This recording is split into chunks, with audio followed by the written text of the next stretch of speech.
बिस्मिल्लाहिर्रहमानिर्रहीम। अस्सलामुअलैकुम रहमतुल्लाहि व बरकातुहू। लाखों करोड़ों दुरूद व सलाम नबी करीम सल्लल्लाहु अलैहि वसल्लम पर और आपकी आल पर।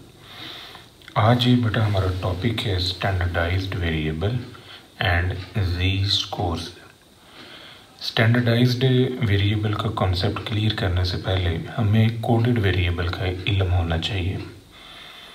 एक ऐसा वेरिएबल जिसका ओरिजिन और स्केल आप अपनी मर्ज़ी से बदलें, यानी एक वेरिएबल को किसी दूसरे वेरिएबल में ट्रांसफॉर्म करते हुए आप अपनी मर्ज़ी से कोई रकम प्लस करें या माइनस करें, किसी रकम से ज़रब दें या तकसीम करें, ऐसे वेरिएबल को हम कोडेड वेरिएबल कहते हैं। अब कोडेड वेरिएबल की एक छोटी सी शेप आपके पास मैं शेयर करता हूँ। ये है, यहाँ पर आपने x में से a माइनस किया, h पे आपने तकसीम किया। जो रकम हम वेरिएबल में प्लस या माइनस करते हैं दैट्स कॉल्ड ओरिजिन। ये a जो है बेटा ये ओरिजिन है। जिस रकम से आप ज़रब या तकसीम करते हैं दैट्स कॉल्ड स्केल। ये आपका स्केल है। इस ट्रांसफॉर्मेशन में आप बाउंड नहीं हैं, आप अपनी मर्ज़ी से अपनी कन्वीनियंस के मुताबिक अपने वेरिएबल को ट्रांसफॉर्म कर रहे हैं और किसी भी रकम को आप प्लस या माइनस कर रहे हैं, किसी भी रकम से आप ज़रब या तकसीम कर रहे हैं। लेकिन अगर आपको बाउंड कर दिया जाए कि आपने ओरिजिन जो है वो सिर्फ मीन से बदलना है और स्केल जो है वो आपने सिर्फ स्टैंडर्ड डेविएशन से ही बदलना है, तो इसका मतलब है कि now you are bound to change your origin by mean and scale by standard deviation. That variable is called standardised variable. अब इसी से इसकी डेफिनेशन हम बनाते हैं। A variable whose origin is changed by mean and scale by standard deviation is called standardised variable. It is denoted by Z. अब Z की दो फॉर्म है हमारे पास। अगर हमारा डाटा पॉपुलेशन का है तो फिर जी का फार्मूला हमारे पास ये होगा x minus mu over sigma. ये म्यू जो है ये बेटा पॉपुलेशन का मीन है, सिग्मा पॉपुलेशन का स्टैंडर्ड डेविएशन है।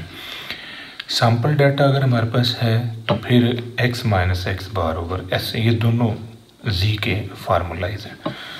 अब जी जो है स्टैंडर्डाइज्ड वेरिएबल, इसका मीन जो है हमेशा ज़ीरो होता है और इसका वेरिएंस 1 होता है, यूनिटी। ये बड़ा इंपॉर्टेंट थ्योरम है, छोटा सा, अक्सर पेपर में आ जाता है। Prove that the mean of standardised variable is 0 and variance is 1। तो पहले हम इसको प्रूव करते हैं कि जी का मीन 0 और वेरिएंस 1 है। तो इसके लिए बेटा जो डेफिनेशन हम मीन की यूज़ कर रहे होते हैं, बाय डेफिनेशन आपके पास जी बार जो है समेशन जी ओवर एन, ये जी की कीमत आप रख दें। सैम्पल बेस्ड इंफॉर्मेशन मैं यूज़ कर रहा हूँ। X minus x bar over S, ये जी है, डिवाइड बाई एन। ये एस जो है ना, इसको आप इस फॉर्म में लिख लें, एस ओवर एन। तो समेशन आपका जो है एक्स माइनस एक्स बार पे आ गया। ये बेटा तीसरे चैप्टर की प्रॉपर्टी है कि जब भी आप अपने वेरिएबल में से मीन माइनस करें उस वेरिएबल का और सम अप करें तो ये 0 होता है, यानी sum of deviation of X by X bar is 0। तो ये आपका आंसर हो गया 0। इसने सारे को 0 कर दिया। ये हो गया जी का मीन 0।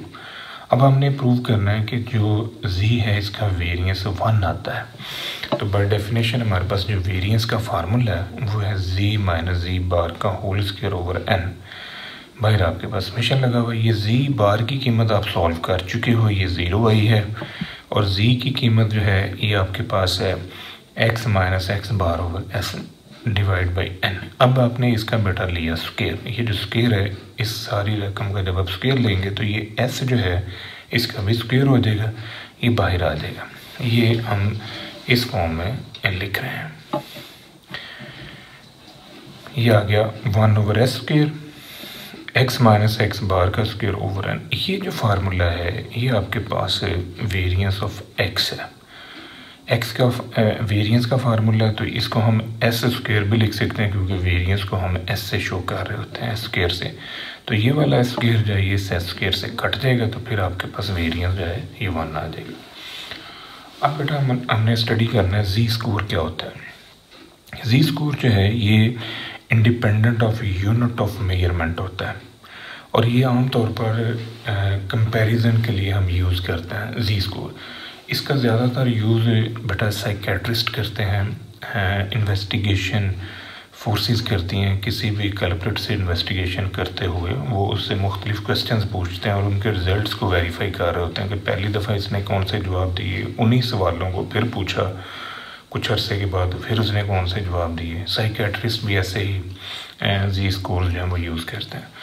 तो जी स्कोर का जो आमतौर पर फार्मूला हम यूज़ कर रहे होते हैं वो इस तरह है, 50 + 10 × x - x बार ओवर स्टैंडर्ड डेविएशन।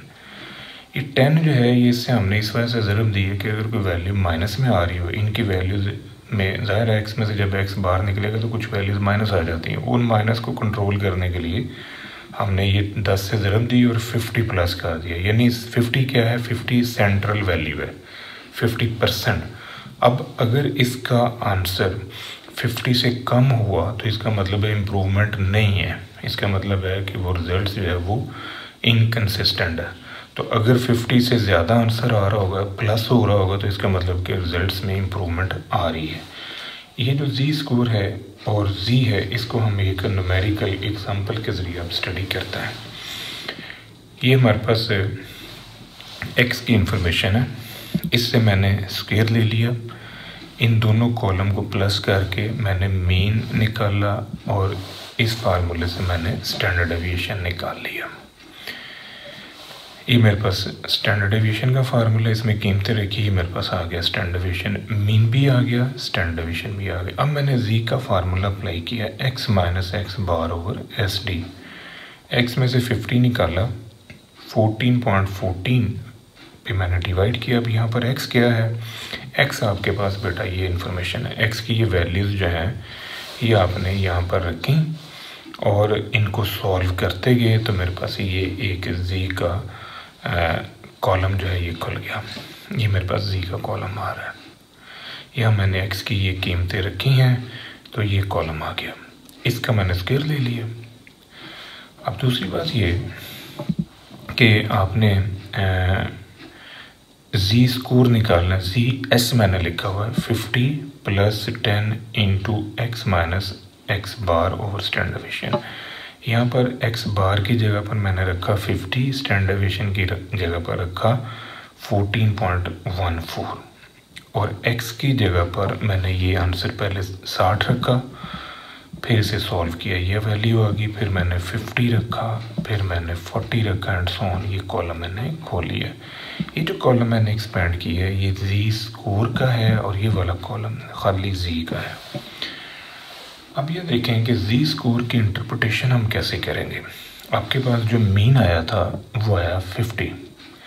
अब ये जो 50 आया है आपने देखना है कि कितनी इंफॉर्मेशंस हैं, वैल्यूज़ कितनी हैं जिन पे आंसर आपका 50 से बड़ा आ रहा है जी स्कोर का, वहाँ पर इम्प्रूवमेंट होगी और जहाँ 50 से कम होगा आंसर वहाँ पर इम्प्रूवमेंट नहीं है। तो ये पहला 57 है, यहाँ पर इम्प्रूवमेंट है। अब 57 जो है अगेंस्ट 60 आया है, तो 60 के अगेंस्ट जी स्कोर का आंसर आ रहा है 57.07। इसका मतलब यहाँ इम्प्रूवमेंट है, यहाँ पर भी इम्प्रूवमेंट है। इसके अलावा यहाँ पर कोई इम्प्रूवमेंट नहीं है, ये नील जा रहा है, नो इम्प्रूवमेंट कह लें। यहाँ पर भी नील है, यानी ये भी नेगेटिव आ रहा है, कोई इम्प्रूवमेंट नहीं है। यहाँ पर भी इम्प्रूवमेंट है। तो ये इस तरह हम जी स्कोर को इंटरप्रेट कर सकते हैं। ये था बेटा आज का हमारा लेक्चर, दुआ में याद रखिएगा। इंशाल्लाह अगली वीडियो के साथ फिर हाजिर होंगे। फ़ी अमान अल्लाह।